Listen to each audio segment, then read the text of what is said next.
న్యాయాధిపతుల గ్రంథము 13వ అధ్యాయం. మనందరికీ తెలిసిన వ్యక్తి, పలుమార్లు విని ఉండొచ్చు. అలాగే పలుమార్లు మీరు కూడా అనేక సార్లు చదివి కూడా ఉండొచ్చు.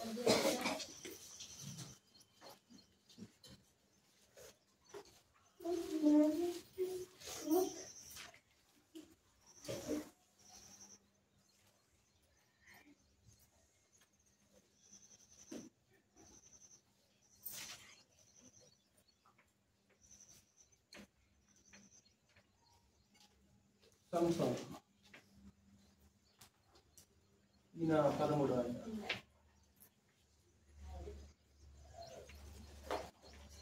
న్యాయాధిపతుల గ్రంథంలో వీళ్ళు కనిపిస్తుంటారు. తర్వాత మొదటి సమూయేలు గ్రంథంలో మనకిద్దరు కనిపిస్తారు. మొదటి సమూయేలు గ్రంథంలో ఎవరు 14 అయిన ఎవరు? మొదటి సమూయేలు గ్రంథంలో మనకు ఒక ఇద్దరు, వాళ్ళు కూడా న్యాయాధిపతులే. కాకపోతే సమూయేలు గ్రంథంలో వాళ్ళు ఉన్నారు. చెప్పాలి.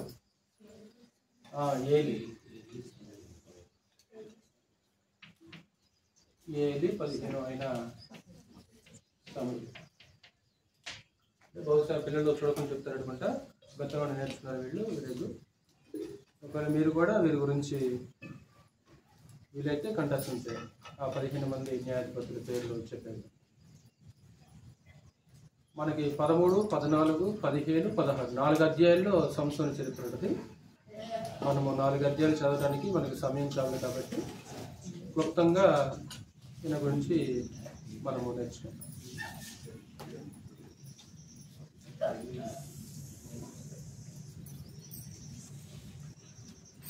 ఏంటి ఏమైనా తక్కువ ఉంది ఎక్కడన్నా?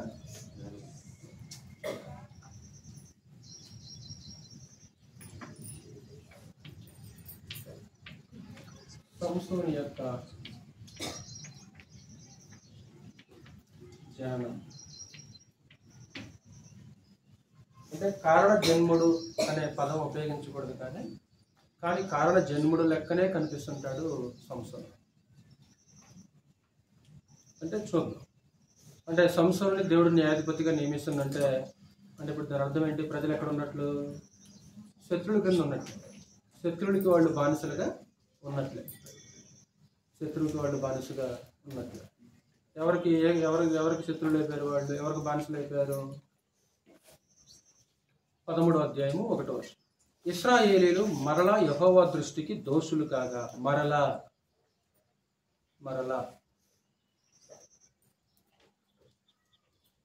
భక్తులు ఎవరైనా పొరపాటు చేస్తే వాళ్ళు ఇలా మాటికి తప్పు చేసిన వాళ్ళు కాదు.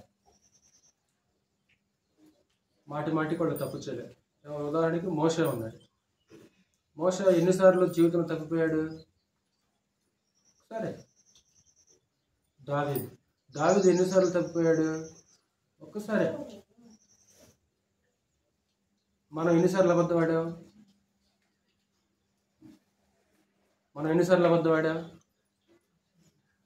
ఒక్కసారి నన్ను చేయగలరా? మనం కూడా ఇశ్రాయేలు ప్రజల్లాగా మాటికి ఏమన్నా? భక్తులు ఎవరు కూడా అంతే, పొరపాటున తప్పిపోయారు. ఒకసారి వాళ్ళకి మళ్ళీ మాటికి చేయాలి. ఒక హిజ్కియా కానీ, ఒక ఉజ్జియా కానీ అనేక మంది ఉన్నారు గ్రంథంలో. కానీ ఇశ్రాయేలు ప్రజలు ఎలాగంటే మాటికి దోషులు అవుతారు. మరలా యెహోవా దృష్టికి దోషులు కాదు. యెహోవా 40 సంవత్సరములు వారిని ఫిలిస్తీయుల చేతికి అప్పగించారు. అంటే ఫిలిస్తీయులకి అప్పగించేశారు. అంటే సంసోను కాలంలో ఫిలిస్తీయులు శత్రులుగా ఉన్నారు. ఫిలిస్తీయుల యొక్క చేతి క్రింద వాళ్ళు బానిసలుగా ఉన్నారు. ఎంతకాలము? 40 సంవత్సరాలు. అంతకుముందు కొందరు న్యాయాధిపతులు కాలంలో వీళ్ళు మొరపెట్టుకున్నట్లు ఉంటుంది. కానీ ఇక్కడ మొరపెట్టుకున్నట్లు లేదు. ఇప్పుడు ఇశ్రాయేలీయులు మొరపెట్టుకుంటే దేవుడు సంసోను న్యాయాధిపతిగా పుట్టించాడా? ఇక్కడ లేదు. ఇశ్రాయేలీయులు మొరపెట్టుకున్నట్లు దేవునికి ప్రార్థన చేసినట్లు ఇక్కడ లేదు. అంటే బహుశా ఫిలిస్తీయుల చేతి క్రింద బ్రతకటం, వారి కింద బానిసత్వం చేయటం అనేది వారికి అలవాటు అయిపోయింది. ఆ అధికారానికి వాళ్ళు తలగ్గుంటారు. అందుకే వాళ్ళు ఇక్కడ ప్రార్థన చేయడం మనకు కనపట్ల. కానీ అంతకుముందు న్యాయాధిపతులు చూసామనుకో, ఆ శ్రమను బట్టి ఇశ్రాయేలు మొర్ర పెట్టగనే పదం ఉంది. కానీ ఇక్కడ ఆ పదం మనకి కనపడలేదు. అంటే 40 సంవత్సరాలు, 1 సంవత్సరం కాదు, 2 సంవత్సరాలు కాదు, 40 సంవత్సరాలు ఫిలిస్తీన్ల యొక్క చేతిలో వాళ్ళు బానిసలుగా ఉన్నారు. అంటే ఫిలిస్తీన్లు మంచి బలవంతులు, వీళ్ళు యుద్ధ నైపుణ్యం కలిగిన వాళ్ళు, విశేషమైన ఆయుధ సామాగ్రి కలిగిన వాళ్ళు ఫిలిస్తీన్లు. ఆ కాలంలో చాలా యుద్ధ నిపుణులు వాళ్ళు. అంటే ఎత్తరులు వాళ్ళు, బాగా బలవంతులు వీళ్ళు. కేవలం గొల్యాతు ఒక్కడు మాత్రమే కాదు, గొల్యాతు లాంటి వాళ్ళు ఇంకా అనేక మంది ఉన్నారు. అంటే వాళ్ళు దేహదారిఢ్యంగా, ఎలాంటి వాళ్ళు అంటే వాళ్ళు దేహదారిఢ్యంగా వాళ్ళు చాలా గొప్ప వాళ్ళు. అయినా సరే దేవుడు అద్భుతంగా వాళ్ళని ఓడించేశాడు కాలక్రమంలో. యుద్ధ నిపుణులు, యుద్ధ నైపుణ్యం కలిగిన వాళ్ళు. అలాంటి వారికి దేవుడు వారిని అప్పగించేశాడు. 2వ వచనం, ఆ కాలమున దాను వంశస్థుడును జొరియా పట్టణస్థుడైన మానోహ అను ఒకడుండెను. అతని భార్య గుడ్రాలై కానుపు లేక ఉండెను. అంటే దాను గోత్రికుడు. అంటే దాను వంశం అంటే దాను గోత్రికుడు. 12 గోత్రాల్లో ఒక గోత్రం. పట్టణ పేరు కూడా చెప్పాడు, జొరియా. అతని పేరు మానోహ. భార్య పేరు మాత్రం ఇక్కడ ప్రస్తావన చేయలేదు. భార్య పేరు రికార్డులో లేదు, గ్రంథంలో రాయలేదు. కానీ వారికి పిల్లలు లేదు.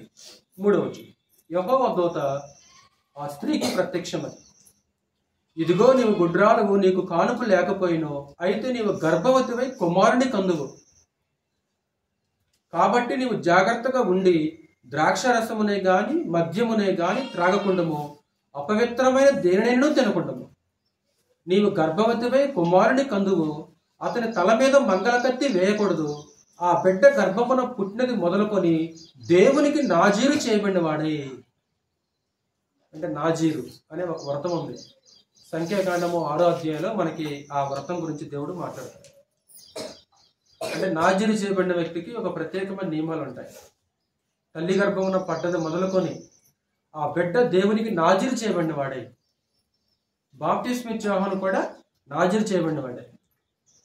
నాజీరు చేయబడిన వాడు ఏం చేయకూడదు? ద్రాక్ష వల్లిన పుట్టినది ఏది కూడా తినకూడదు.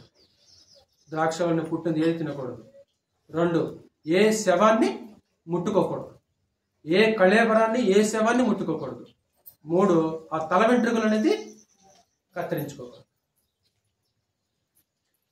ఈ 3 చేసాడు సంసోను.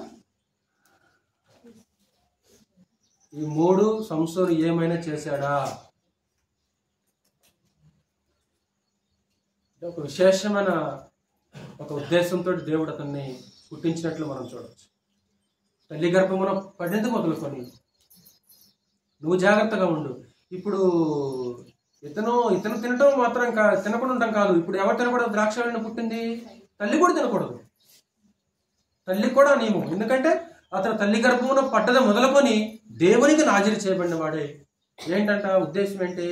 ఫిలిస్తీన్ల చేతిలో నుండి ఇశ్రాయేలీయులను రక్షింప మొదలు పెట్టునని ఆమెతో అనగా.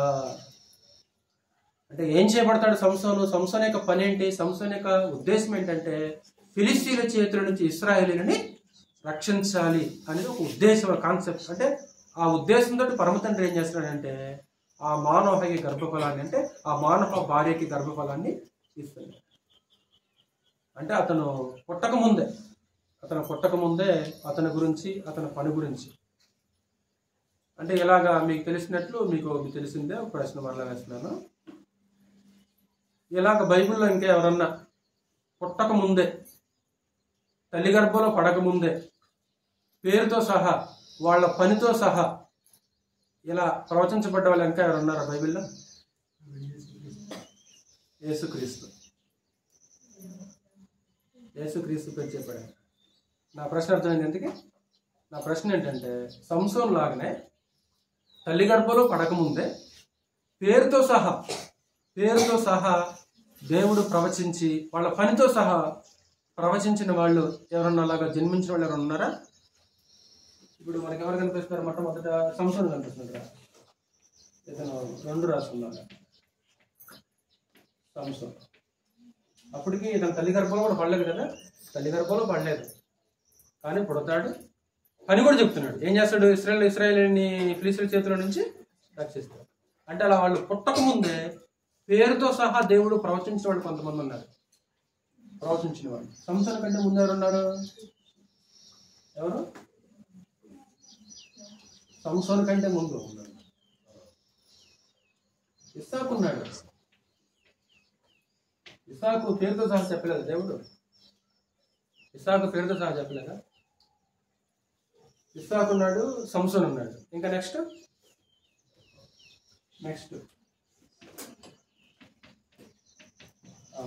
యోహాను చూస్తున్నారు కదా. యోహాను పేరు మనకందరూ తెలిసిన యేసుక్రీస్తు. పుట్టక ముందే దూత ప్రత్యక్షం అయిపోతుంది కదా. ఆయనకి యేసు అనే పేరు పెడతారు. ఈయన పని ఏంటి? ఆయన తన ప్రజలను వారి పాపముల నుంచి రక్షించడం. బాప్తిస్మ ఇచ్చే యోహాను యొక్క పని ఏంటి? ప్రభు మార్గాన్ని సరళం చేయడం, లేకుంటే సిద్ధం చేయడం. ఈ మధ్యలో పాత నిబంధనలో 2 వ్యక్తులు ఉన్నారు. చెప్తారా? సమూయేలు అంటే ప్రవచించినట్లు వీళ్ళ గురించి ముందే చెప్పబడదు కదా. వాళ్ళు తల్లి గర్భంలో పడక ముందే దేవుడు చెప్పేశారు. ఎవరు కనిపిస్తారంటే ఒక యోధరాజు అనిపిస్తారు, యోషియా. ఇది ఒక అద్భుతమైన ప్రవచనం. తర్వాత ఇర్మియా కనబడుతుంది. ఇర్మియాను దేవుడు ప్రవక్తగా ఎప్పుడు నియమించాడు? ఇర్మియాను దేవుడు ప్రవక్తగా పుట్టి పెరిగి పెద్దయిన తర్వాత నియమించాడా? ఇప్పుడు ఆయన ఏమంటాడు? నేను బాలుని అంటాడు. నేను బాలుని అనవద్దు. తల్లి గర్భమున పడకముందు నేను ఏం చేశాను? జనములకు ప్రవక్తగా నిన్ను నియమించాను నేను. అంటే తల్లి గర్భంలో పడకముందే దేవుడు అద్భుతంగా ఆయన మనసులో ఉన్నాడు. యోధారాజు యోషియా ఉంటాడు పేరుతో సహా. ఆ యెరోబాము ప్రజలను విగ్రహారాధనకి లోపరిచి ఆ బలిపీఠ మీద దూపం వేస్తున్నప్పుడు యోధా దేశం నుంచి ఒక దైవజనుడు వస్తాడు. బలిపీఠమా ఇదిగో వినుము, దావీదు సంతతిలో యోషియా అను ఒక శిశువు పుట్టును. హెచ్చం చేస్తాడు, నీ మీద ధూపం వేసిన వారి శల్యములను నీ మీదే దహించేస్తాడు. శల్యములంటే ఆ శవాలు, ఎముకలు. ఇదిగో ఎవరైతే నీ మీద ధూపం వేశారో వాళ్ళ సమాధులు తవ్వి వాళ్ళ శల్యాలను, ఎముకలు ఏం చేస్తారంటే ఇదిగో బలిపీఠ మీద దహించేస్తుంటాడు. అంటే పేరుతో సహా దావీదు సంతతిలో యోషియా అనే ఒక శిశువు పుడతాడు. అంటే సుమారు ఆ ప్రవచనానికి దానికి ఎన్నో సంవత్సరాల గ్యాప్ ఉంది. అనుకున్నట్లుగానే యోషియా పుట్టాడు. యోషియా అద్భుతంగా ఆ పని చేశాడు. ఇప్పుడు ఇలాగ మనం ఏమైనా ఉంటామంటావా జరగదు?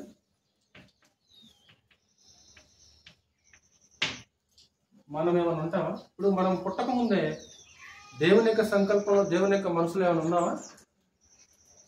ఎఫెసు పత్రిక 1వ అధ్యాయం ప్రకారంగా ఆయన మనలను జగత్తు పునాది వేయబడక మునుపే క్రీస్తులో మనలను ఏర్పరచుకున్నాడు. జగత్తు పునాది వేయబడక మునుపే అంటే ఈ భూమికి పునాదులు లేనప్పుడే ఎవరి మనసులో ఉన్నాం మనం? దేవుని యొక్క మనసులో, ఆయన ఆలోచనలు, ఆయన సంకల్పంలో మనం ఉన్నాం. అంటే ఒక అద్భుతమైన, శ్రేష్టమైన, ఒక విశేషమైన ఒక ఉద్దేశంతో దేవుడు సంసోన్ని పుట్టించినట్లు మనం చూడవచ్చు. ఒక యోధుడు కదా. ఇలా ఎక్కువ కాలం తెలియని లేకుండా ఆ గర్భాన ఒక సంసోను కానీ, ఇదిగో ఒకటి ఇస్సాకు కానీ, తర్వాత ఒక బాప్తిస్మ ఇచ్చు యోహాను కానీ, సమూయేలు కానీ, యోసేపు కానీ. యోసేపు రాహేలుకి వెంటనే గర్భం అందిందా? అందలేదు. ఒక యోధుడు పుట్టాడు. శారాకి ఇస్సాకు, రాహేలుకి యోసేపు, హన్నాకి సమూయేలు, రెబెకా ఎలిజబెత్కి ఒక బాప్తిస్మ ఇచ్చే యోహాను, ఇదిగో సంసోను. అంటే చూడండి, వాళ్ళ గర్భాన పుట్టిన వాళ్ళందరూ కూడా యోధులైపోయారు.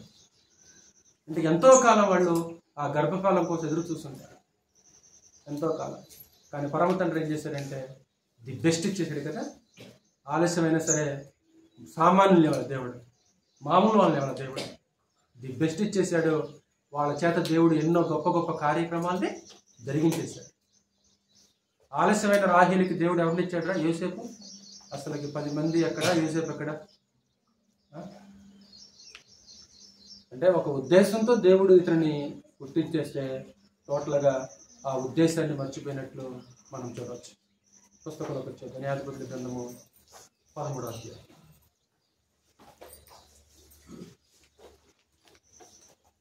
మనకి మొత్తం అధ్యాయం అంతా చదివే సమయం లేదు కాబట్టి నేను క్లుప్తంగా వివరించుకుంటూ వెళ్ళిపోతుంటాను. ఒకసారి 13వ అధ్యాయము 24వ వచనం నుంచి అనుకున్నట్లుగానే సంసోను పుట్టినట్లు మనం చూడవచ్చు. తరువాత ఆ స్త్రీ కుమారుని కని అతనికి సంసోను అని పేరు పెట్టాను. ఆ బాలుడు ఎదిగినప్పుడు యెహోవా అతన్ని ఆశీర్వదించెను. మరియు యెహోవా ఆత్మ జోర్యాకును ఎష్తాయేలుకును మధ్యనున్న మహనదానులో అతని రేపుటకు మొదలు పెట్టాను. ఒకసారి ఈ స్థలాలు గుర్తుంచుకోండి, చివరిలో మీకు గుర్తుకు రావాలేదు. ఈ స్థలాలు గుర్తుంచుకోండి. ఎక్కడెక్కడంట? జొర్యాకును ఎష్తాయేలుకును మధ్యనున్న మహనదానుడు. యెహోవా ఆత్మ సంసోన్ని ఏం చేస్తున్నారా? యెహోవా ఆత్మ సంసోన్ని ఏం చేశాడు? రేపాడు. యెహోవా ఆత్మ రేపాడు.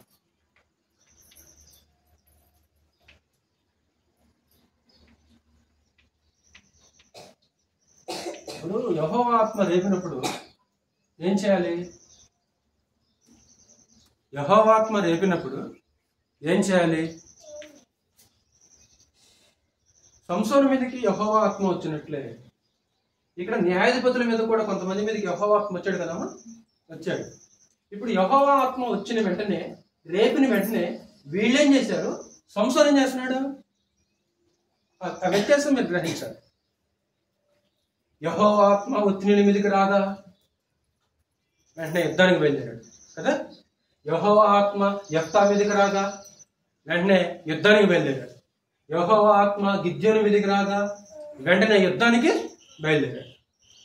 అంటే యెహోవా ఆత్మ ప్రేరేపిస్తున్నాడు, యెహోవా ఆత్మ రేపుతున్నాడు. అంటే ఎప్పుడైతే యెహోవా ఆత్మ రేపాడో ఇతని వెంటనే యుద్ధానికి వెళ్ళాలి. యుద్ధానికి వెళ్ళాలి. ఎక్కడికి వెళ్ళాలి? ఎక్కడికి వెళ్తున్నాడు మరి? ఎక్కడికి వెళ్ళాడు? ఈరోజు ఇక్కడ కూర్చున్న మనకు కూడా దేవుని ఆత్మ రేపుతుంటాడు. దేవుని వాక్యం మనలో కూడా రేపుతుంటది. రేపినప్పుడు ఏం చేయాలి? ఎప్పుడన్నా అనుభూతిని చెందారా? వాక్యం ప్రేరేపించటం, ఆత్మ ప్రేరేపించటం. శ్రవణ్, రేపినప్పుడు ఏం చేయాలి? ఇప్పుడు స్టెఫను కూడా పరిశుద్ధాత్మ ఏం చేశాడు? జరాజు రేపాడు కదా. స్టెఫనుని పరిశుద్ధాత్మ రేపినప్పుడు స్టెఫన్ ఏం చేశాడు? ప్రసంగం చేశాడు. అంతే కదా, ప్రసంగం చేశాడు. అంటే పరిశుద్ధాత్మ రేపినప్పుడు మనం చేయవలసిన పని ఏంటి? మనలో ఉండి కూడా పరిశుద్ధాత్మ రేపుతుంటాడు, ప్రేరేపిస్తుంటాడు. యేసుక్రీస్తుని కూడా పరిశుద్ధాత్మ రేపాడు. యేసుక్రీస్తుని పరిశుద్ధాత్మ ఎక్కడికి తీసుకెళ్లాడు? అరణ్యంలోకి తీసుకెళ్లాడు, శోధనలోకి తీసుకెళ్లాడు. అంటే పరిశుద్ధాత్మే యేసుక్రీస్తు వారిని శోధనలోనికి తీసుకెళ్లాడు. ప్రభునేసు అంతే వెళ్ళిపోయాడు, అంతే. అంటే పరిశుద్ధాత్మ ప్రేరేపణకి, ఆ యొక్క రేపడానికి ఏం చేశాడంటే ప్రభునేసు వారు లోనయ్యి శోధనలోకి వెళ్ళిపోయాడు. అంటే దేవుని ఆత్మ చేత రేపబడినప్పుడు సహజంగా న్యాయాధిపతులు ఏం చేశారంటే యుద్ధానికి వెళ్ళారు. కానీ దేవుని ఆత్మ చేత రేపబడిన సంసోను మాత్రము యుద్ధానికి వెళ్ళాలి. ఎక్కడికి వెళ్తున్నాడు? 14వ అధ్యాయము 1వ వచనం.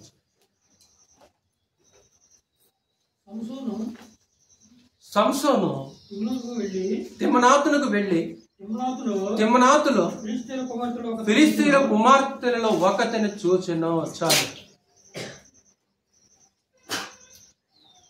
నెక్స్ట్ సంసోను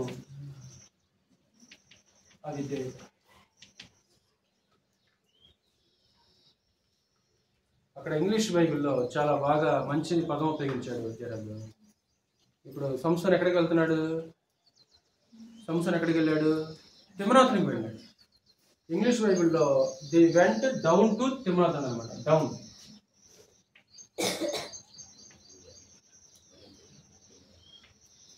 డౌన్ టు తిమ్నాత్, కిందికి. అంటే సంసోను కిందికి వెళ్ళటం, సంసోను పడిపోవటం అనేది ఇక్కడే స్టార్ట్ అయిందాం. ఇతనుండే పట్టణానికి, జొర్యాకి, ఈ తిమ్నాతుకి కేవలం ఒక 6 మైళ్ళ దూరం మాత్రమే ఉంటుంది అనమాట. ఒక 6 మైళ్ళ దూరం మాత్రమే ఉంటుంది. అది ఫిలిస్తీ ప్రాంతం. ఆ ప్రాంతానికి వెళ్ళి ఒకతను చూశాడు, ఒక అమ్మాయిని చూసేశాడు. ఫస్ట్ ఎయిట్ లవ్, అంతేనా? అదేనా కరెక్ట్ బలమేనా? ఫస్ట్ ఎయిట్ లవ్ ఇంగ్లీష్లో ఉపయోగిస్తారు, చెప్పనా? లవ్ ఎట్ ఫస్ట్ అంటే తొలి చూపులోనే. అది మన సంసోన్. నాకు తెలిసి అంటే బహుశా డైరెక్ట్గా వెళ్ళి దగ్గర కూడా వెళ్ళి మాట్లాడినట్టు లేదు, డైరెక్ట్గా వెళ్ళి దగ్గరికి వెళ్ళినట్టు మాట్లాడినట్టు కూడా లేదు. తర్వాత మాట్లాడతాడు, అప్పుడు ఇంకా ఇష్టం పెరుగుద్ది. ఎప్పుడైతే ఆ ప్రాంతానికి వెళ్ళాడో ఫిలిస్తీన్ల కుమార్తెను ఒక అమ్మాయిని చేసేసాడు, అంతే. ఇంటికి వచ్చేసాడు. ఇంటికి వచ్చి ఏమన్నాడు? నాకు ఆ అమ్మాయిని చేయాల్సింది అంటే లవ్ ఎట్ ఫస్ట్ అన్నాడు. తొలి చూపులోనే పడిపోయాడు మనిషి. చదువు నెక్స్ట్. రెండవ వచ్చింది. అతడు తిరిగి వచ్చి తిమ్నాతులో ఫిలిస్తీన్ల కుమార్తెలో ఒకతను చూచితిని, మీరు ఆమెను నాకు ఇచ్చి పెళ్లి చేయవలనని నేనే చూసుకున్నాడు. తల్లిదండ్రులు చూడాల. ఈరోజు కూడా కొంతమంది తల్లిదండ్రుల నోట్ల భాగస్వామిని ఎవరు చూస్తున్నారు? పిల్లలే చూసుకుంటున్నారు. అంటే తల్లిదండ్రులు అమ్మాయి నాకు పని వదిలింది అనుకుంటారు తల్లిదండ్రులు. మరి చూడాల్సిన తల్లిదండ్రులు, పిల్లలు కాదు. అందుకింద చెప్పాను కదా, ఆదాముకి దేవుడు సెలెక్ట్ చేశాడు, ఇస్సాకుకి అబ్రాహాము సెలెక్ట్ చేశాడు, యాకోబుకి తల్లిదండ్రులు సెలెక్ట్ చేశారు, సంసోనుకి అయితేనేమో ఆయనే సెలెక్ట్ చేసుకున్నాడు, ఆయనే ఎన్నుకున్నాడు, తన భాగస్వామిని ఎన్నుకున్నాడు. తల్లిదండ్రులు ఒప్పుకోలే. మూడవ కూర్చోండి. వారు నీ స్వజనుల కుమార్తెల్లోనే గాని నా జనుల్లోనే గాని స్త్రీ లేదనుకొని సున్నతి పొందని ఫిలిస్తీన్లో నుండి కన్యను తెచ్చుకున్నట్టుకు వెళుచున్నావా? వాళ్ళు ఆక్షేపం చేశారు. మన స్వజనులు లేరా? మన జాతులు లేరా? ఇంకా నేను చెప్పి సంవత్సరం వచ్చి తల్లిదండ్రులు చెప్పాడు. ఈరోజు పిల్లలైతే చెప్పట్లే. చెప్పకుండానే మెసేజ్లు, చెప్పకుండానే ఫోన్లు, చెప్పకుండానే చాటింగ్. కాబట్టి ఈరోజు పిల్లల కంటే సంవత్సరం కొంచెం బెస్ట్ ఏమో. ఎందుకంటే చూసిన తర్వాత ఎవరు చెప్పాడమా? తల్లిదండ్రులు చెప్పాడు. ఈరోజు తల్లిదండ్రులు కూడా చెప్పట్లేదు. కొంతమంది పిల్లలు తల్లిదండ్రులు చెప్పకుండా ఖాయం చేస్తున్నారు. అది సరే, అది నీతి న్యాయం కాదు. అది అంటే వీళ్ళు ఆక్షేపం చేశారు, నా స్వజనుల కుమార్తెల్లోనే కానీ. అప్పుడు సంసోను ఎవరు? నెక్స్ట్ మాట, అందుకు సంసోను ఆమె నాకు ఇష్టమైనది కనుక ఆమెను నా కొరకు తెప్పించమని. అంతే, నాకు ఇష్టమైంది, నాకు ఇష్టం. చెప్పు, చేస్తారా మీరు? చేస్తారా? నాకు ఇష్టమైంది అంతే. అంటే ధర్మశాస్త్రానికి వ్యతిరేకమైంది వివాహం కదా. అన్ని వివాహం చేసుకోమండి, దిత్తి చేసుకుని 7వ అధ్యాయం ప్రకారం అన్నీ. అంటే ఇప్పుడు ఇంక ధర్మశాస్త్రంతో పని లేదు, తల్లిదండ్రుల యొక్క ఇష్టంతో పని లేదు. ఎవరిష్టము? నా ఇష్టం. అంటే ఇతని అవిధేయత మొట్టమొదటి ఎక్కడ ప్రారంభమైందంటే చూపుతోటి ప్రారంభమైంది.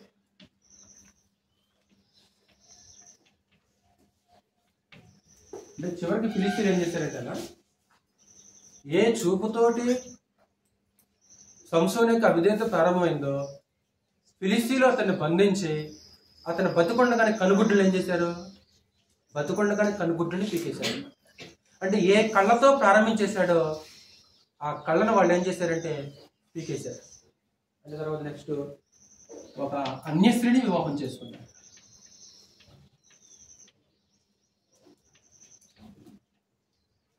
ఒక అన్య స్త్రీని వివాహం చేసుకున్నాడు. చదువు కంటిన్యూ. అయితే ఫిలిస్తీన్లకు ఏమైనను చేయుటకై యెహోవా చేత అతడు రేపబడినన్న మాట తెలుసుకొనలేదు. ఆ కాలమున ఫిలిస్తీన్లు ఇశ్రాయేలును ఏలుచుండిరి. సరే, అంటే ఒకవేళ ఈ వివాహం వలన దేవుడు ఏమన్నా ఫిలిస్తీన్లకి ఏమన్నా చేయబోతున్నాడేమో అనే సంగతి వాళ్ళు గ్రహించలేని మాట్లాడుతున్నాడు ఇక్కడ. అంటే ధర్మశాస్త్రానికి వ్యతిరేకమైన వివాహం అది. అయినా సరే పరమ తండ్రి ఏం చేశారంటే సంసోన్ని వాడుకున్నాడు. సంసోన్ని దేవుడు వాడుకున్నాడు. అంటే అవిధేయత చూపించినా సరే సంసోన్ని వదిలిపెట్టలే దేవుడు. వెంటనే వదిలిపెట్టకుండా దేవుడు ఏం చేస్తున్నాడంటే సంసోన్ ఏం చేస్తున్నాడు? వాడుకుంటూనే ఉన్నాడు. ఒకరోజు చూడడానికి బయలుదేరుతున్నారు. 5వ వచనం. అప్పుడు సంసోను తన తల్లిదండ్రులతో కూడా తిమ్నాతులకు పోయి తిమ్నాతు ద్రాక్ష తోటల వరకు వచ్చినప్పుడు కొదమ సింహము అతని ఎదురికి బొబ్బరించుతూ వచ్చెను. యెహోవా ఆత్మ అతన్ని ప్రేరేపింపగా అతని చేతిలో ఏమీ లేకపోయినను ఒకడు మేకపిల్లను చీల్చినట్లు అతడు దాన్ని చీల్చెను. అతడు తాను చేసినది తన తండ్రితోనైనా తల్లితోనైనా చెప్పలేదు. కొదమ సింహం అంటే సింహం వేరు, కొదమ సింహం వేరు అనుకుంటా బహుశా. అంటే కొదమ సింహం అంటే అది ఇంకా క్రూరమైనది, బహుశా ఇంకా బలమైనది కావచ్చు. ఎప్పుడైతే అది ఎదురుగా వచ్చేస్తుందో దేవుని ఆత్మ ప్రేరేపించేశాడు. ఒక మేకపిల్లను చీల్చినట్లు సులువుగా సంసోను దాన్ని చీల్చగలిగాడు. అంటే అది సంసోను వ్యక్తిగత బలం కాదు, కానీ ఎవరు ప్రేరేపించారు? యెహోవా ఆత్మ ప్రేరేపించాడు. అంటే యెహోవా ఆత్మ అతనికి ఇచ్చిన ఆ గొప్ప బలం అది. ద్రాక్ష తోటల వరకు వచ్చినప్పుడు నెక్స్ట్ 7వ వచనం చదువు. అతడు అక్కడికి వెళ్ళి ఆ స్త్రీతో మాట్లాడినప్పుడు ఆమె యందు సంసోనుకు ఇష్టము కలిగెను. అంటే అంతకుముందు మాట్లాడలేదా? కేవలం చూశాడు అక్కడ. ఇప్పుడు తర్వాత దగ్గరికి వెళ్ళి ఏం చేశాడు? ఇప్పుడు తల్లిదండ్రులను తీసుకొని దగ్గరికి వెళ్ళి మాట్లాడాడు. ఇప్పుడు సంసోనుకి ఇష్టం కలిగెను. 8వ వచనం. కొంతకాలమైన తర్వాత అతడు ఆమెను తీసుకొని వచ్చుటకు తిరిగి వెళ్ళుచుండగా సింహపు కళేబరమును చూచుటకై ఆ వైపు తిరిగినప్పుడు సింహపు కళేబరములో తేనెటీగల గుంపును తేనెయు కనబడగా అతడు ఆ తేనె చేత నుంచుకొని తినుచు వెళ్ళుచు తన తల్లిదండ్రుల యొద్దకు వచ్చి వారికి కొంత నియ్యగా వారును తినిరి. ఇప్పుడు ఒక మృత కళేబరంలో కుళ్ళిపోయి పురుగులు పట్టి ఉంటాయి. అంతే, మృత కళేబరం ఎలా ఉంటుంది? కుళ్ళిపోయి పురుగులు పట్టి ఉంటాయి. సరే, అన్ఫార్చునేట్లీ సరే ఎలా జరిగిందో కానీ అందులోనైతేనేమో తేనెటీగల గుంపు కనిపించింది, తేనె దొరికింది. ఎవరైనా తినక సహజంగా తేనెటీగలు ఎక్కడ పడతాయి? తేనె తొట్టు ఎక్కడ పడతాయి సహజంగా? చెట్లకో లేకుంటే పెద్ద పెద్ద కొండలకో లేకుంటే గోడలకు పెడుతుంటాయి. ఇప్పుడు ఒక మృత కళేబరంలో తేనె కనపడటం ఏంటి అని ఏమన్నా వివేచించాడా సంసోను? ఏం ఆలోచించాల. ఇప్పుడు నాజీరు చేయబడిన వాడు ఏ శవాన్ని కూడా ఏం చేయకూడదు. ఇప్పుడు నాజీరు చేయబడిన వాడు ఏ శవాన్ని కూడా ముట్టుకోకూడదు వాస్తవానికి. అంటే ఇప్పుడు ఇతను ఏం చేశాడు? ఆ మృత కళేబరం దగ్గరకు వెళ్ళి ఏం చేశాడు? ఇప్పుడు ఆ తేనె తీసుకొని ఆ తేనెను తిని, అంటే తాను అపవిత్రుడు కావటం మాత్రమే కాకుండా ఎవరికి ఇచ్చాడు తేనెని? తల్లిదండ్రులకి ఇచ్చేశాడు. అంటే ఇప్పుడు వాళ్ళు ఏమైపోతారు ఇప్పుడు మరి? అంటే అమ్మ కూడా ఏం చేసింది? తాను తిని తన భర్తకి కొన్ని, అంటే తాను అవిధేయత చూపించడం మాత్రమే కాకుండా తన భర్తను కూడా అవిధేయుడిగా చేసేసింది. ఇప్పుడు ఒక కామన్ సెన్స్ ఆలోచన.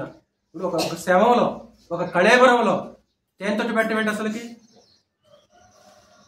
అంటే అవన్నీ ఏమీ వివేచించిన సంసోను అవన్నీ కూడా ఏమీ ఆలోచించలేదు. సహజంగా పురుగులు, భయంకరంగా పురుగులు ఉంటాయి అందులో. కుళ్ళిపోయి ఉంటుంది ఆ కళేబరము. ఒకవేళ ఎముకలు గూడు ఉంటుందేమో, ఎముకలు గూడున్నా సరే ఆ ఒక భయంకరమైన ఈగల గుంపు అనేది ఉంటుంది. అంటే అలాంటి స్థలంలో ఉన్న తేనెను తీసుకొని తను తిన్నాడు. అంటే స్పృహ కోల్పోతున్నాడా సంసోను? ఏమన్నా స్పృహలో ఉన్నాడా? ఆత్మీయంగా సంసోను ఏమన్నా స్పృహలో ఉన్నాడా? లేకుంటే ఆత్మీయంగా స్పృహనేమన్నా కోల్పోతున్నాడా సంసోను? తిని మరలా తల్లిదండ్రులకి ఇచ్చేసాడంట కళేబరం అందులోది. తర్వాత నెక్స్ట్ చదువు ఒకసారి మరలా 9వ వచనం చదువు ఒకసారి మరలా. అతడు ఆ తేనెను చేతనుంచుకొని తినుచు వెళ్ళుచు వచ్చి వారు కొంత నియ్యగా వారును తినిరి. అయితే తాను సింహపు కళేబరములో నుండి తీసిన సంగతి వారికి తెలియచేయలేదు. ఏం చెప్పాలా మనిషి? చెప్తే వాళ్ళని తింటారు? చెబితే తింటారమ్మా? తింటారుగా. ఒకసారి సంఖ్యాకాండము 6వ అధ్యాయం. అంటే నాజీరు చేయబడిన వాడికి ఒక ప్రత్యేకమైన నియమాలు మనకు కనిపిస్తుంది ఇక్కడ. నాజీరు చేయబడిన వాడికి ఒక ప్రత్యేకమైన నియమాలు. 6వ అధ్యాయం 2వ వచనం.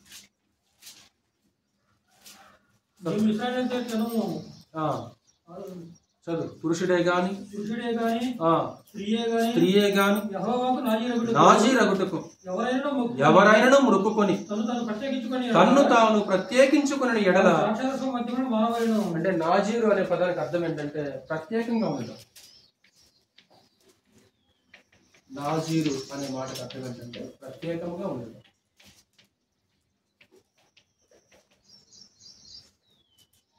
అంటే ఏం చేయమంటాడు? ఒకటి ద్రాక్షారస మద్యములో మానవరి, అంతే కదా. అంటే ఒకటి నాజీర్ ఒకటి దేవుడు అంటే ద్రాక్షరసం తాగటం మానుకోవాలి. ఏ ద్రాక్షరసం తినకూడదు. ద్రాక్షావళిని పుట్టింది ఏది కూడా తినకూడదు. అది పండు ద్రాక్ష కానీ ఎండు ద్రాక్ష కానీ ఏది తినకూడదు. చదువు 3వ వచనం కూడా అదే చెప్తున్నాడు. చెరకనైనను మద్యపు చెరకనైనను త్రాగవలదు.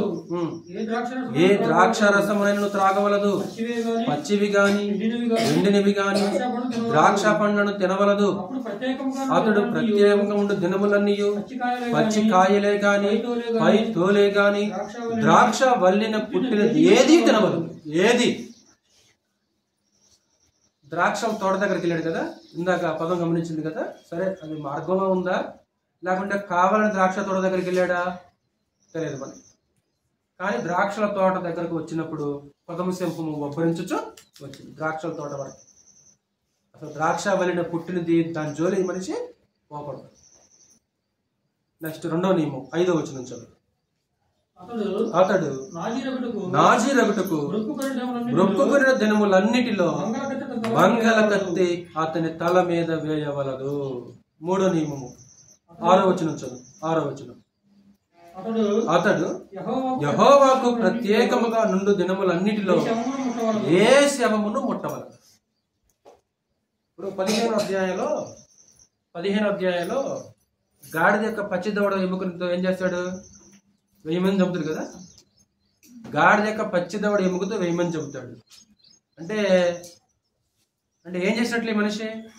గాడిద యొక్క కళేవరాన్ని పచ్చిది మరలాదు. పచ్చి దవడ ఉంది అక్కడ, పచ్చిది. అంటే ఇప్పుడు అప్పటికే చచ్చిపోయిందా లేకుంటే ఇతనేమన్నా చంపాడో తెలియదు, కానీ పచ్చి దవడ ఎముకను కనుగొని ఇక్కడ ఏం చేస్తున్నాడు? మరలా సింహ యొక్క మృత కళేవరాన్ని, అంటే నాజీర్ యొక్క నియమాలను ఏం చేస్తున్నాడు? ఆయన ఈరోజు ఇక్కడ మనకు ఒక పాఠం ఏంటంటే, ప్రతి క్రైస్తవుడు కూడా దేవునికి నాజీరు చేయబడినవాడు. బాప్తిసం పొందిన ప్రతి వ్యక్తి కూడా దేవునికి నాజీరు చేయబడినవాడే. అంటే ఈరోజు మనం కూడా ప్రత్యేకంగా ఉండాలి కదమ్మా. ఈరోజు మనం కూడా ప్రత్యేకంగా ఉండవలసిన అవసరం ఉంటుంది. మీరు ఈ లోక మర్యాదను అనుసరింపక ఉత్తమమును అనుకూలమును దేవుని చిత్తమును మీరు అనుసరించండి మాట్లాడుతుంటారు. ఈరోజు మనం అందరం కూడా నాజీరు చేయబడిన వాళ్ళంట. అంటే దేవుని కొరకు ప్రత్యేకించబడిన వాళ్ళం. ఈరోజు మనం కూడా ఏం చేయాలంటే ప్రత్యేకంగా ఉండాల్సిన అవసరం ఉంటుంది. అంటే మృతకలు ఎవరని ముట్టుకున్నారు అక్కడ సింహం దగ్గర.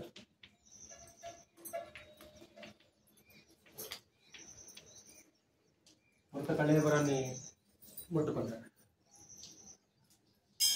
పుస్తకంలోకి వచ్చి 13వ అధ్యాయము 10వ వచనం చదువు. ఆ సమయమున తప్పు చెప్పాను. 14:10 మనం చదివేది 14వ అధ్యాయం కదా. 14:10 అంతటా అతని తండ్రి ఆ స్త్రీని చూడబోయినప్పుడు ఎవరికి విందు చేశారు? ఇంటికి ఇతను సొంతూరులో ఉన్నాడా? లేడు. ఎక్కడున్నాడు?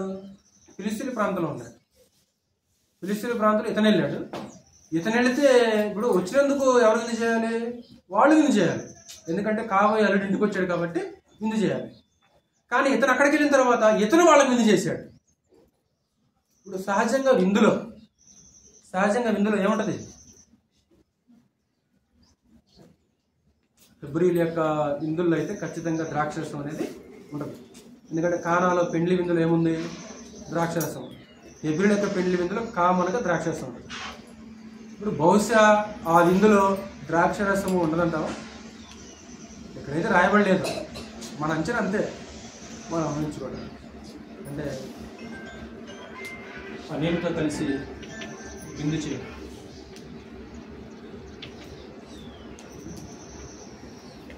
ఎందుకంటే ఈ విందు కంప్లీట్ చేయవచ్చునండి. 10వ వచనం 14:10 అంతటా అతని తండ్రి ఆ స్త్రీని చూడబోయినప్పుడు సంసోను విందు చేసిన వారు చూసినప్పుడు అచ్చటి పెండ్లి కుమారులు అట్లు చేయుట మర్యాద. అంటే కాబోయే అల్లుడు విందు చేయడం అనేది హెబ్రీల యొక్క మర్యాద కాదు. ఎవరి మర్యాద? ఫిలిస్తీన్ యొక్క మర్యాద. ఫిలిస్తీన్ల యొక్క మర్యాద అంటే ఎవరి మర్యాద అనుసరిస్తున్నాం ఆయన? ఎవరి మర్యాద అనుసరిస్తున్నాడు? ఫిలిస్తీన్ల మర్యాద. హెబ్రీయుల యొక్క మర్యాద కాదు, హెబ్రీయుల యొక్క ఆచారం కాదు. అంటే అలా చేయటం అంటే కాబోయే లేడు ఇందు చేయటం అనేది ఫిలిస్తీన్ల యొక్క మర్యాద. అంటే దేవుని మర్యాద, ధర్మశాస్త్రం అనేది, ధర్మశాస్త్రపు నీతి అనేది ఏమి సంస్థను ఆలోచిస్తున్నట్లు మనకి కనపడుతుంది. ఒక్కోసారి మనం కూడా ఏం చేస్తున్నామంటే లోక మర్యాదని అనుసరించేస్తున్నాం. మన ఈ దేశంలో ఉన్నాం కాబట్టి ఖచ్చితంగా ఈ దేశం యొక్క మర్యాదను ఏం చేయాలి మనం? ఈరోజు క్రైస్తవులు అయిన తర్వాత కూడా ఇంకా క్రైస్తవులు పెళ్ళైనా కాళ్ళు కావటం వాళ్ళ పెళ్ళైనాక అల్లింటికి వచ్చినాక ఏం చేస్తారు? క్రీస్తవంలో క్రైస్తవులు చేయటం. వాళ్ళు ఏమంటున్నారు తెలుసా? ఇదేంటి మా ఆచారం ప్రకారం మీరు పెళ్లి చేసుకున్నారు? మీరు క్రిస్టియన్స్ కదా మీరు. ఎవరనేది? వాళ్ళకి అవకాశం వచ్చింది కదా. కొంతమంది ఇంకా ఆసక్తి వస్తారు క్రిస్టియన్స్ పెళ్లి ఎలా ఉంటుందో చూద్దామని. చాలామంది ఉన్నారు నాతో, మీ క్రిస్టియన్స్ పెళ్లి ఎలా చేస్తారు నేను చూడాలి. తర్వాత ఏమన్నా తెలుసా? ఇదేంటి మేము చేసినట్టు చేశారు, మేము చేసినట్టు చేశారు మీరు. పేరుగా క్రిస్టియన్ పెళ్లి జరిగించేది మొత్తం అంతా లోక మర్యాద, అంతా లోక మర్యాద. పెళ్లి ఏ టు జెడ్, పెళ్లి దగ్గర నుంచి కాదు, పెళ్లి నిశ్చయించుకున్న దగ్గర నుంచి అయిపోయేంత వరకు. క్రీస్తవంలో కూడా 16 రోజుల పండుగ. ఏది క్రీస్తవంలో కూడా 16 రోజుల పండుగ.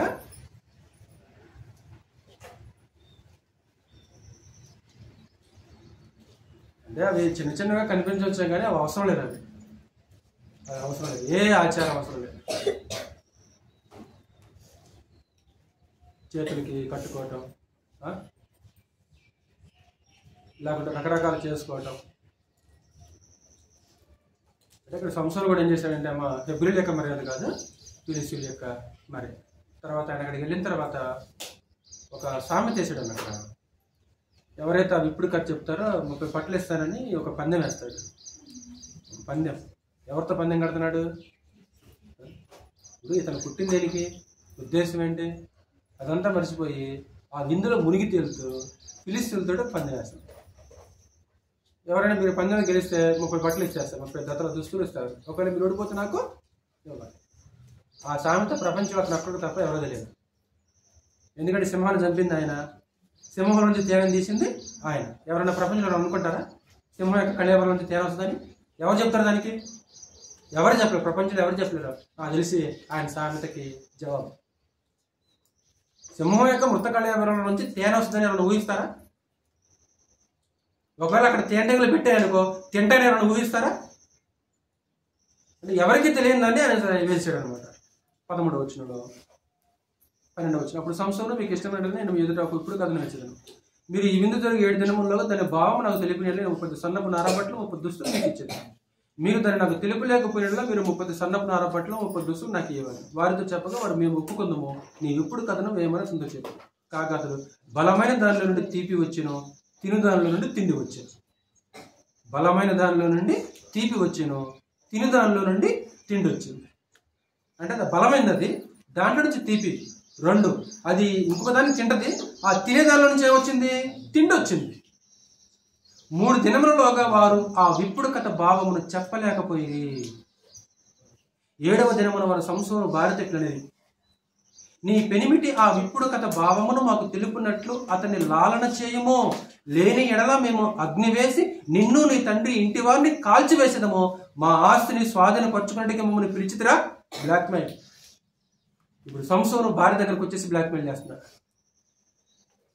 ఎలాగైనా సరే నువ్వేం చేస్తావు నాకు తెలియదు, నువ్వేం చేస్తావు నాకు తెలియదు, ఏం చేసినా సరే అల్లుడిని నొప్పించమ్మా అంతేనా?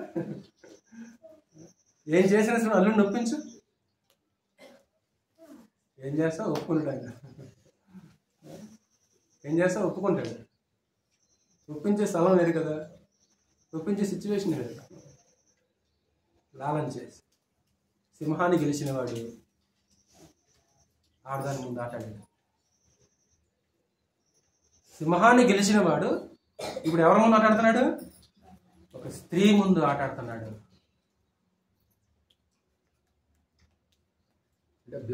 బ్లాక్మెయిల్ చేసినప్పుడు ఏం చేయాలి? ఇప్పుడు ఎవడొచ్చి సంసోను చెప్పాలిగా, అయ్యా మరి ఇలా వచ్చేసారయ్యా అని. ఇప్పుడు అలా చెప్తే ఎవరు చూసుకుంటారు? ఆయన చూసుకుంటాడు. కానీ ఏవాడు కూడా ఏం చేసింది? అవ చేసినట్లే చేసింది. ఇప్పుడు సాతాను వచ్చి భర్తని చెప్పాడు, దేవుడు భర్తని చెప్పాడు, తినొద్దని చెప్పాడు. ఇంకొకరు వచ్చి తినమని చెబుతున్నారు. మరి నా భర్త ఇలా చెప్పాడు కదా, దేవుడు ఇలా చెప్పాడు కదా అని ఎవరి దగ్గరికి రావాలి? ఆవిడ ఆదాం దగ్గరికి రావాలి. కానీ ఆవిడ ఏం చేసింది? ఆదాం దగ్గరికి రాలా. ఆదాం పర్మిషన్ తీసుకోలేదు, ఆదాం అడగలేదు, తినదు ఆవిడ. ఇప్పుడు సంసోన్ దగ్గరికి రావాలి. ఇప్పుడు బ్లాక్మెయిల్ చేసినప్పుడు సంసోన్ దగ్గరికి రావాలి. సంసోన్ దగ్గరికి రాకుండా సొంత పెత్తనాలు. ఈరోజు దేవుని వాక్యం పర్మిషన్ లేకుండా, భర్త యొక్క పర్మిషన్ లేకుండా అనేక కుటుంబాల సొంత పెత్తనాలు స్త్రీలు. ఇలాగే సంసోను కూడా అనే చేసింది. 16 వచ్చి, కాబట్టి సంసోను భార్య అతని పాదముల యొద్ద పడి ఏడ్చుచు, నీవు నన్ను ద్వేషించితివి కానీ ప్రేమింపలేదు, నీవు నా జనుడిగా ఒక ఇప్పుడు కథను వేసితివి, దాన్ని నాకు తెలుపువేది అనగా అతడు, నేను నా తల్లిదండ్రులకైనా దాన్ని తెలపలేదు, నీకు తెలుపుదునా అన్నప్పుడు ఆమె వారి విందు దినములు 7 అతని యొద్ద ఏడ్చుతూ వచ్చును. ఎన్ని రోజులు? ఏం చేస్తారా? ఏడిస్తే మనం కూడా ఏం చేస్తాం? పాట్యా పోవాలంటది, అమ్మగారింటి పోవాలంటది, వద్దు వద్దు వద్దు అంటాం. ఏడిస్తుంది అనుకోరా, తమ్ముడు శ్రవణ్ ఏం చేస్తాడంటే పో ఏడా మాకు అంతే. ఏడిస్తే ఇక అంతే. అది ఏడ్చి సాధించింది. ఆవిడ ఏడ్చి సాధించింది, తన భర్తను సాధించింది. ఇప్పుడు ఏదో ఒక సామెత ఉంది కదా, ప్రతి పురుషుని విజయం వెనక ఒక స్త్రీ ఉంటుందంట, ప్రతి భర్త యొక్క విజయం వెనక భార్య ఉంటుందంట.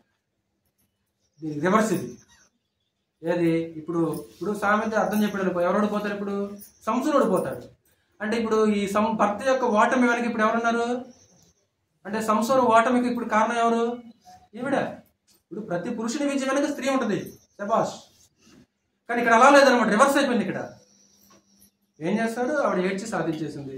7వ దినమున ఆమె తన తొందర పెట్టినందున అతడు ఆమెకు దాన్ని తెలియజేయక ఆమె తన జనులకు ఆమె ఇప్పుడు కథను తెలిపింది.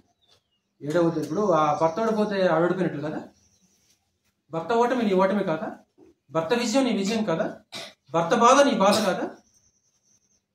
భర్త యొక్క గెలుపు నీ గెలుపు కాదా? అదేం ఆలోచించరు కొంతమంది భార్యలు, అదేం ఆలోచించరు. 7వ దినమున సూర్యుడు అస్తమింపక మునుపు ఆ ఊరి వారు తేనె కంటే తీపినదేది, సింహం కంటే బలమైనదేది అని అతను అతడు నా దూడతో దున్నకపోయిన ఎడల నా విప్పుడు కథను విప్పలేకపోయింది. ఇప్పుడు భార్యని దేంతో పోలుస్తున్నాడు? దూడ అంటే దాని అర్థం ఏంటంటే మొండి వైఖరి, మొండితనం అని దాని అర్థం అనమాట. దూడ నా దూడతో దున్నకపోయిన ఎడల మీరు నా విప్పుడు కథను మీరేడ చెబుతారా నాయన? ఇది అంతా నా దూడ చేసింది. దూడ అంటే దాని అర్థం ఏంటంటే మొండితనం అని అర్థం. ఇశ్రాయేలీయులను కూడా దూడతో పోలుస్తాడు హోషేయ గ్రంథంలో. అంటే మొండితనం, అపరిపక్వత. ఇప్పుడు పరిపక్వత కలిగిన ఆవేం చేస్తుంది? అపరిపక్వత వల్ల దూడ ఏం చేస్తుంది? అది అంటే ఒక పరిపక్వత లేదు ఆవిడలో. రెండోది ఒక మొండితనం. ఇప్పుడు 7 రోజులు అడిచిందంటే దాని అర్థం ఏంటి? అప్పుడు మొండి కదా, జగమొండి. అంటే అప్పుడు బావని చెప్పాడు. అప్పుడు ఇతను ఏం చేశాడంటే ఫిలిష్తీయులు 30 మందిని చంపి వాళ్ళకి బట్టలు ఇచ్చేసాడు. యెహోవా ఆత్మ అతని మీదకి మరల రాగా అష్కెలోనుకు పోయి వారిలో 30 మందిని చంపి వారి సొమ్మును దోచుకుని తన ఇప్పుడు కథ భావం చెప్పిన వారికి బట్టలు ఇచ్చింది. 20వ వచనం. అతడు కోపించి తన తండ్రి ఇంటికి వెళ్ళగా కోపం వేసింది. అత్తగారింటిని వదిలిపెట్టి ఇంటికి వెళ్ళిపోయాడు. అతని భార్య అతడు స్నేహితునిగా భావించుకున్న అతని చెలికానికి ఇవ్వబడెను. అక్కడ ఒక పొరపాటు చేశాడు ఆ తండ్రి. అంటే సంసోను చుట్టూ ఉన్న స్నేహితుడు ఎలాంటి వాళ్ళు? ఎలాంటి వారితో స్నేహం చేస్తాడు సంసోను? ఇప్పుడు ఒక స్నేహితుడు ఇంకొక స్నేహితుని భార్యని వాడేమనాలి? స్నేహితుడు ఏమనాలి? హే, నా స్నేహితుడి భార్య అది, నన్ను అన్నాను పిలిస్తే చెల్లితో సమానం, నాకు నేను ఎలా చేసుకోవాలి అని అనాలి. కానీ వాడేం చేశాడు? చేసుకున్నాడు. అంటే ఎలాంటి వారితో స్నేహం చేస్తున్నాడు? ఎలాంటి వారితో స్నేహం చేస్తున్నాడు? ఇప్పుడు కోపంలో వెళ్ళిపోయాడు అనుకో, రాడా? అదేంటి ఆ మామ ఏంటి అడగలన్నాడు మరి. ఇప్పుడు కోపంతో రెడీ వెళ్ళిపోయాడు, ఇంక తిరిగి రాడా? కోపం చల్లనింది. 15:1 కొన్ని దినములైన తర్వాత గోధుమల కోత కాలంలో సంసోను మేకపిల్ల ఒకటి తీసుకుని నా భార్యను చూడవచ్చి అంతఃపురంలో నా భార్య వద్దకు నేను పోదును అనుకునగా ఆమె తండ్రి లోపలికి అతను వెళ్ళనీయక నిశ్చయముగా నీవు ఆమెను ద్వేషించుతు అనుకుని నీ స్నేహితునికి ఆమె ఇచ్చితిని. ఆమె చెల్లెలు ఆమె కంటే చక్కనిది కాదా? ఆమెకు ప్రతిగా ఈమె నీకుండా వచ్చును చెప్తిగించమనెను. కోపం ఉన్నంత వరకే. కోపం తగ్గిన తర్వాత మళ్ళా ఒక చిన్న బహుమానం తీసుకొని భార్య దగ్గరికి వచ్చేసి లోపలికి అంతఃపురం అన్నాడు. అంటే అంతఃపురం అంటే నేను చిన్న కుటుంబం కాదు, బహుశా చిన్న పేద కుటుంబం ఏం కాదు, మంచి ఒక ఉన్నతమైన కుటుంబం లాగానే కనిపిస్తుంది. ఎందుకంటే 7 రోజులు విన్ చేశాడు మామగారు. మరి అక్కడ 7 రోజులు విన్ చేశాడు ఆ ఇంట్లో. చిన్న కుటుంబం ఏం కాదు. తర్వాత కోపంతో ఏం చేశాడంటే 300 నక్కలను పట్టుకొని ఒక నక్కతో ఒక నక్కతో ఒక రెండింటిని ముడేసి వాటికి దివిట్లు కట్టి ఆ గోధుమల చేలలోకి వాటిని ఏం చేశాడు, పంపించేశాడు. దగ్గర దూలికి కాలిపోయాడు.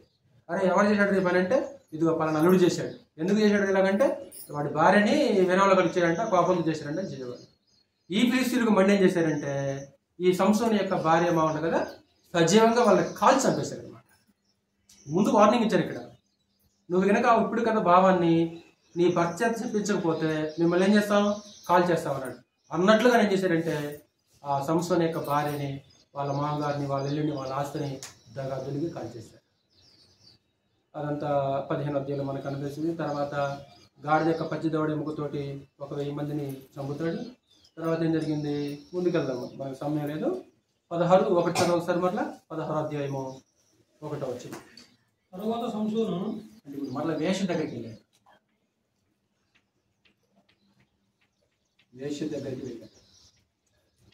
తర్వాత సంసోను గాజాకు వెళ్ళి వేశ్యనొకతిని చూచి ఆమె యొద్దకు చేరెను. అంటే పడిపోవటం అనేది ఒక్కసారిగా ఆత్మీయంగా పడిపోరు ఎవరు కూడా. అంటే చూడండి ఎలా డౌన్ ఫాల్ అవుతున్నాడు ఆయన, ఎలా నెమ్మదిగా 3 స్త్రీలతో సంబంధం పెట్టుకున్నాడు.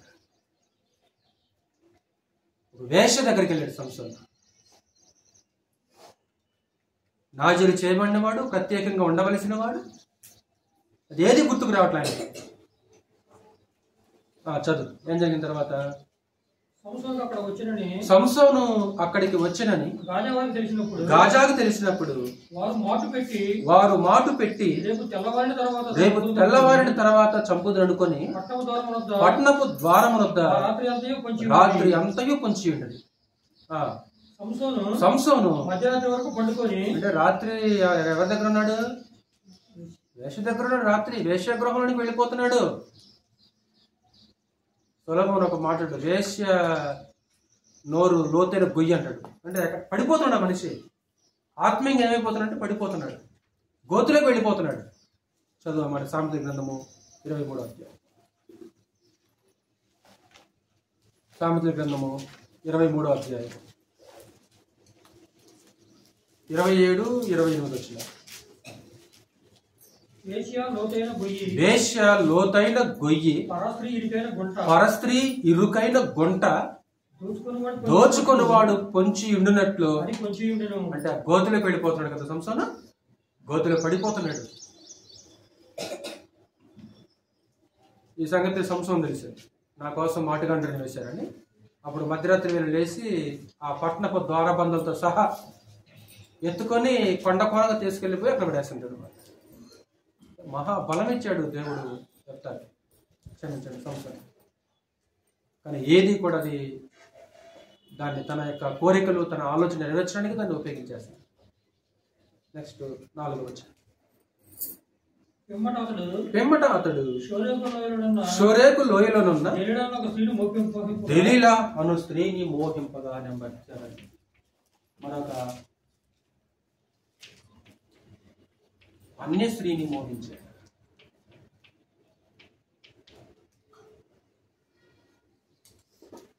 ఒక అన్య స్త్రీని మోహించాడు.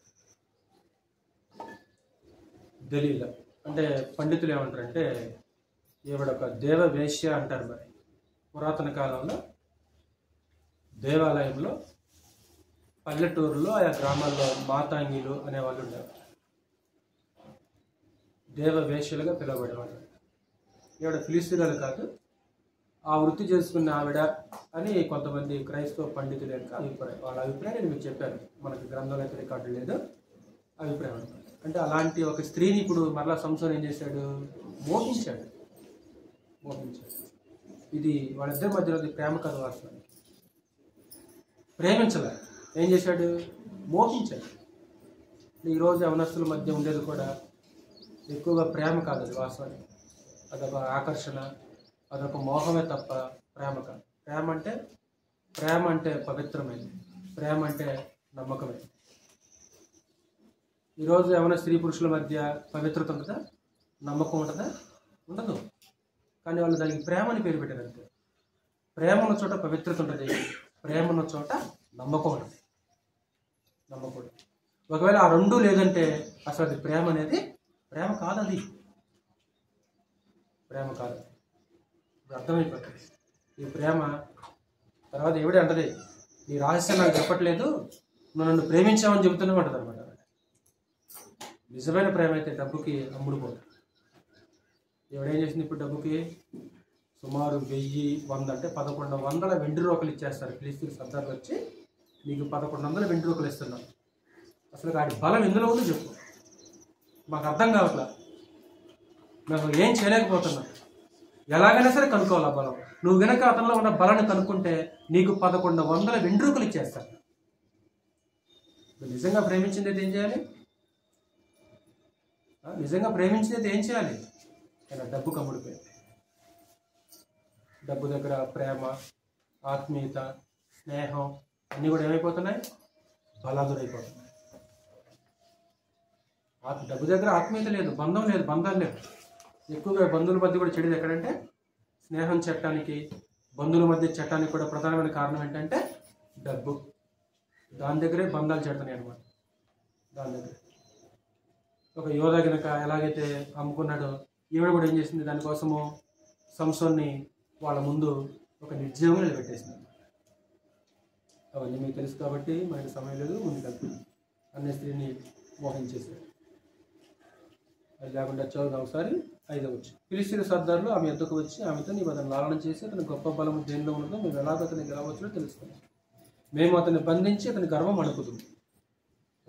అడుపుదాం. అప్పుడు మాలో ప్రతివాడు 1100 వెండి నాణెములు నీకు ఇచ్చును. 1100 అంటే విస్తారమైన సొమ్ము. అనుకున్నట్లు 3 సార్లు అతను నిజం చెప్పడం. ఏంటిది? ఒకటి నిర్వంజ చువ్వలతో నన్ను బంధించారనుకో, నా బలం పోయిందంటే. నిర్వంజ చువ్వలు అంటే జంతువుల యొక్క నరాలతో తయారు చేసేవాళ్ళు, బహుస్ట్రాంగాలు.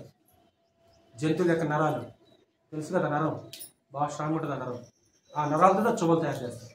ఆ చువ్వలను బంధిస్తే నా బలం పోయిందండి అనుకున్నట్లుగానే బంధించి పిలుస్తుంది. సంసోను ఫిలిస్తీయులు వస్తున్నప్పుడు ఏం చేస్తాడు?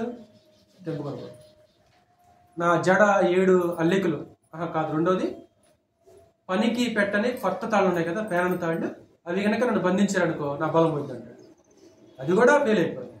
అప్పుడు ఆవిడ, నువ్వు నన్ను ప్రేమించలేదు, నువ్వు రహస్యం చెప్పట్లా నాకు అని లాలం చేస్తాడు. అప్పుడు మూడోసారి ఏం చేస్తాడు? నా జడని 7 అల్లికలు అల్లేసి ఆ యొక్క మగ్గం దానికి మేగులతో కొట్టామనుకో నా బలం పోయిందంటాడు. అలానే 7 జడలు వేసేసి ఆ మగ్గం దానికి ఏం చేస్తాడు? మేగులతో కొట్టేస్తుంది. అప్పుడు సంసోను ఫిలిస్తీయులు వచ్చేస్తున్నప్పుడు ఏం చేస్తాడు? ఆ మగ్గం మేగులతో సహా ఓడబెట్టుకుంటాడు. ఇంకా ఆవిడ విసిగిస్తుంది.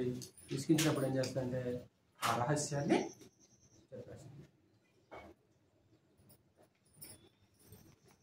అంటే మొన్న మీడియాలో కూడా చెప్పాను, కొన్ని విషయాలు భార్యతో షేర్ చేసుకోకపోవడం మంచిదంట. ఇది నేను చెప్పాల, దైవాన్ని మీరు తిట్టుకో మాకండి. నీ కౌగిట భార్య దగ్గర నీ పెదవులకు కాపు పెట్టుకో అంటాడు. నీ పెదవులు కొంచెం కంట్రోల్ పెట్టుకుంది భార్య దగ్గర. ఇప్పుడు ఇక్కడ ఇందాక భార్య దగ్గర ఏం చేశాడు? ఆ పొడుపు కథ భావన చెప్పాడా? తర్వాత ఇప్పుడు ఏం చేసి ఇప్పుడు ఆడదాని దగ్గర మళ్ళా రహస్యం చెప్పాడా? ఇప్పుడు ఈ రెండింటి వల్ల అతను ఏమైపోయాడు? మరి అక్కడ ఫిలిస్తీయుల ముందు ఓడిపోయాడు, ఇక్కడ టోటల్గా దేవుడు ఆ మనిషిని ఏం చేశాడు? చదువుదాం అన్నమాట. మీకా గ్రంథం 7వ అధ్యాయం చూద్దాం. మీకా గ్రంథం 7వ అధ్యాయం 767 తీసి 5వ వచనం. మీకా గ్రంథం 7వ అధ్యాయము 5వ వచనం. పాత నిబంధనలో 767 పేజీ. చదువు. మీకా గ్రంథం 7వ అధ్యాయము 5వ వచనం. తీయలేదు ఇంకా. స్నేహితుని యందు నమ్మిక ఎంచవద్దు, ముఖ్య స్నేహితుని నమ్ముకొనవద్దు. నీ కౌగిటిలో పండుకొని ఉన్న దాని ఎదుట నీ పెదవుల ద్వారమునకు కాపు పెట్టుము. నీ పెదవుల ద్వారమునకు కాపు పెట్టుము. నీ కౌగిటిలో పండుకొని ఉన్న దాని దగ్గర. ఇస్సాకుని బలివమని చెప్పింది నిజంగా అబ్రహాము శారాకి చెప్పుంటాడా? నాకు తెలిసి చెప్పాలి. చెబితే పంపిస్తే నాకు తెలిసి నిజంగా చెబితే ఆవిడ పంపించదు. ఆవిడ నాకు తెలిసి మన అంచనానే. వాళ్ళు అపార్థం చేస్తే మాకు బైబిల్ ఎందుకు అర్థం అట్లా. 3 దినముల ప్రయాణం అనమాట. నువ్వు లేచేది ఆ పర్వతం మీద నీ కొడుకుని బలిచ్చేసే. నిజంగా ఆ విషయాన్ని అబ్రహాం భార్యతో షేర్ చేసుకున్నాడా? నాకు తెలిసి చేసి ఉండుకోకపోవచ్చు. ఒకవేళ చేస్తే శారా ఏం చేసేది? అమ్మో ఎలాగుంటే ఇలా చెప్పడం వల్ల ఇప్పుడు సంసోను 2 సార్లు బొక్కపడుతున్నాడు. అలాగని వాళ్ళతో ఏం చెప్పొద్దని కాదు. ఎందుకంటే ఒకసారి బలహీనం కదా, బలహీనమైన ఘటం కదా, కొన్ని సహించలేరు వాళ్ళు. బలహీనమైన ఘటం కాబట్టి కొన్ని సహించలేరు. రెండోది వాళ్ళ దగ్గర విషయం తాగదు.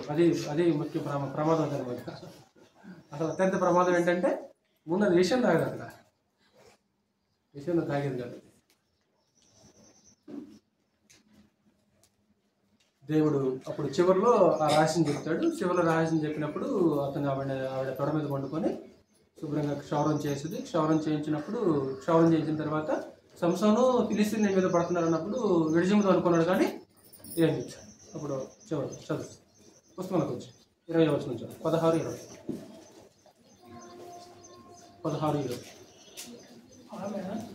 ఆమె సంసోను ఫిలిస్తీన్ల మీద పడుచున్నాడు అనగా నిద్ర మేలుకొని అంటే మత్తులోకి వెళ్ళిపోయాడు, నిద్రలోకి వెళ్ళిపోయాడు. అంటే అంత నిద్ర ఏంటి? క్షౌరం చేస్తే కూడా తెలియలేదా? అంటే అంత మాయలో ఉండిపోయాడన్నా, అంత మత్తులో ఉండిపోయాడు ఆ మనిషి. అసలు క్షౌరం నిద్రపోతున్నా సరే క్షౌరం చేసి తెలియకుండా. అంటే ఆవిడ ఆ విధంగా లాలన చేత ఏం చేసిందంటే అతన్ని మత్తులో దింపేసింది. అతను పూర్తిగా ఆవిడ మైకంలో పడిపోయాడు. అందుకే యవనస్తులైన ప్రేమికులు కూడా వినరు. ఎవరు చెప్పినా వినరు. వాళ్ళు మైకంలో పడిపోతారు, ఆ మాయలో పడిపోతారు. వద్దమ్మా వాడిని పెళ్లి చేసుకోవద్దమ్మా అన్నా సరే వినరు. ఆ మత్తు, ఆ మాయ అలాంటిది. ఎప్పటి ఎట్లు నేను బయలుదేరి వెడజమ్మ పొందిన అనుకున్నాను, అయితే యెహోవా తనను ఎడబాసిన అతనికి తెలియలేదు.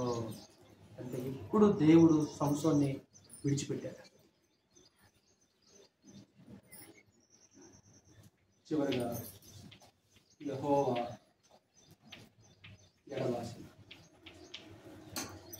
అంటే టోటల్గా ఇతను పడిపోయాడు. అంట పూర్తిగా పడిపోయాడు. యెహోవా ఆత్మకి అతని మీదకి రాలా. దేవుడు అతను ఏం చేశాడు? పూర్తిగా విడిచిపెట్టాడు. అంటే పడిపోవడం అనేది ఒక్కసారి జరిగిందా? ఒకసారి బోర్డు కలిసి చూడండి సహోదరులారా. ఎలా పడిపోవడం ఒకసారి జరిగిందా? క్రమంగా జరిగిందా? ఆత్మీయ జీవితం కూడా పడిపోవడం అలానే ఉంటుంది. ఓవర్ నైట్ లో పడిపోరు ఎవరు కూడా విశ్వాసంలో నుంచి. నెమ్మదిగా ఒకదాని వెంట యెహోవా ఎడబాసెను. సేమ్ ఇదే పదము దేవుడు సౌలు దగ్గర కూడా ఉపయోగించాడు. సమూయేలు వచ్చేసి ఇశ్రాయేలు రాజైన సౌలును కూడా దేవుడు ఏం చేశాడు తెలుసా? విడిచిపెట్టేశాడు. దేవుడు విడిచిపెడితే ఎవరి వశానికి వెళ్ళిపోతాం మనం? చదువు ఆ మాట వచ్చాడు ఒకసారి. సమూయేలు రాసిన మొదటి గ్రంథము 28వ అధ్యాయం 15వ వచనం. సమూయేలు రాసిన మొదటి గ్రంథము 28వ అధ్యాయము 15వ వచనం.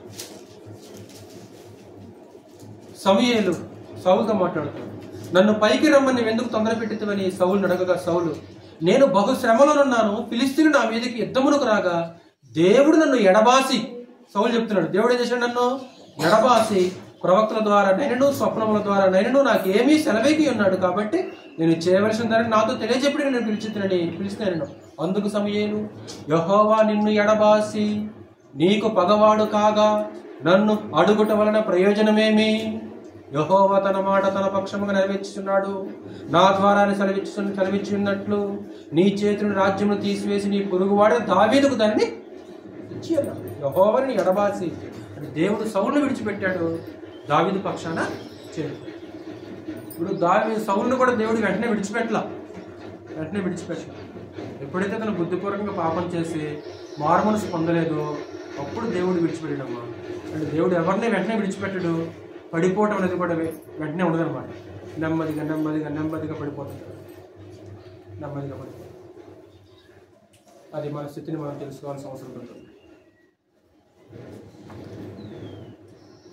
అయితే చివరిలో మార్మన్స్ చివరిలో పాయింట్ ఏంటంటే పడి లేచిన యోధుడు. ఎబ్రీ పత్రిక 11వ అధ్యాయంలో విశ్వాస లిస్ట్ ఉంటుంది. అందులో సంసన్ పేరు ఉందా? ఉంది. మరి ఎడబాషే కదా ఇక్కడ.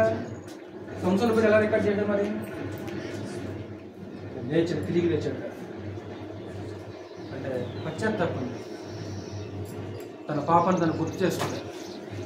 యెహోవా దేవా దయచేసి ఈ ఒక్కసారి నా మనం ఆలకించు, ఈ ఒక్కసారి నన్ను క్షమించు.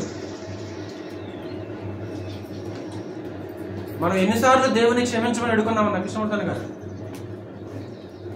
అంటే మనం ఎన్నిసార్లు తప్పు చేశాము, ఎన్నిసార్లు క్షమించమని దేవుని వేడుకున్నాము, ఎన్నోసార్లు.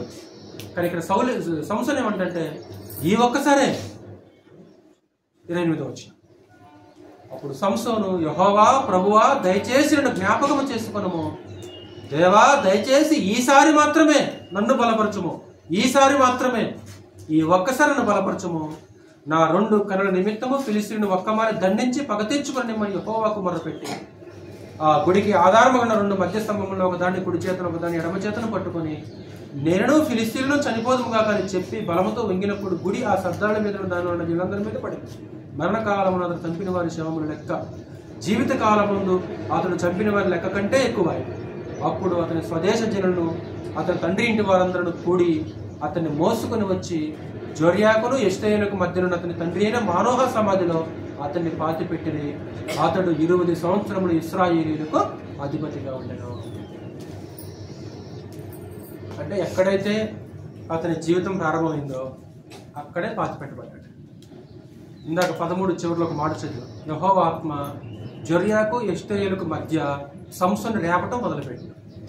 తిరిగి మరలా ఎక్కడ పాతిపెట్టబడ్డాడు? అక్కడే పాతిపెట్టాడు. తిరిగి లేచాడట, మార్మనసు పొంది. అంటే పశ్చాత్తాపడి మార్మనసు పొంది దేవుని వైపు తిరిగితే దేవుడు ఎలాంటి వారైనా సరే ఏం చేస్తాడు? తిరిగి స్వీకరిస్తాడు. ఆయన వదిలిపెట్టాడు. అంటే ఇప్పుడు ఒక తప్పైన కుమారుడు, చిన్న కుమారుడు కదా, తిరిగి వస్తే ఏం చేస్తాడు? తండ్రి ఎదురు చూస్తాడు. ఎప్పుడు వస్తాడు ఎదురు చూస్తాడు. ఆ తండ్రికి ఆనందం, సంతోషం పట్టలేకపోయింది. అంటే ఇలా పడ్డాడు కానీ తిరిగి లేచాడు. ఈ పడిపోవడం అనేది కూడా ఒకసారిగా జరగలేదు, నెమ్మదిగా పడిపోయాడు. ఈరోజు మనం కూడా విశ్వాస జీవితంలో నుంచి పడిపోకుండా ఏం చేయాలంటే గట్టిగా నిలబడవలసిన అవసరం ఉంటుంది. ఏ మాయలో మనం పడకూడదు, ఏ మత్తులో మనం పడకూడదు, వివేచన మనం కోల్పోకూడదు, జ్ఞానాన్ని మనం కోల్పోక మనం ఏం చేయాలంటే వెనుకగా ఉండాల్సిన అవసరం ఉంటుంది. సంసోను యొక్క జన్మ గురించి నేర్చుకుంటాం. తర్వాత సంసోను యొక్క చిరునాకులో గమనించుకుంటాము, వివాహం చేసుకోవడం, ముతకడ ఎవరైనా ముట్టుకోవడం, అన్నింటిలో నియమాలతో విధి చేయడం, వారి మర్యాదను అనుసరించడం, వేష్య దగ్గరికి వెళ్ళడం, వాళ్ళ తెలియదని బోధించడం, తర్వాత తన రహస్యాన్ని తెలియజేయడం. ఎప్పుడైతే ఆ రహస్యం తెలియజేశాడో యెహోవా అతన్ని ఎడబాశాడు. తర్వాత మారుమనసు పొంది దేవుని వైపు తిరిగినప్పుడు తిరిగి మళ్ళా దేవుడికి నిలబెట్టినట్లు మనము చూడవచ్చు. ఒకసారి మరలా చదవండి ఆ లేఖనాలు. ఆ గ్రంథాన్ని చదివినప్పుడు మనకి సందేశం ఉంటుంది. ఒకసారి న్యాయాధిపతుల పేరు చెప్పండి అందరూ. ఒకసారి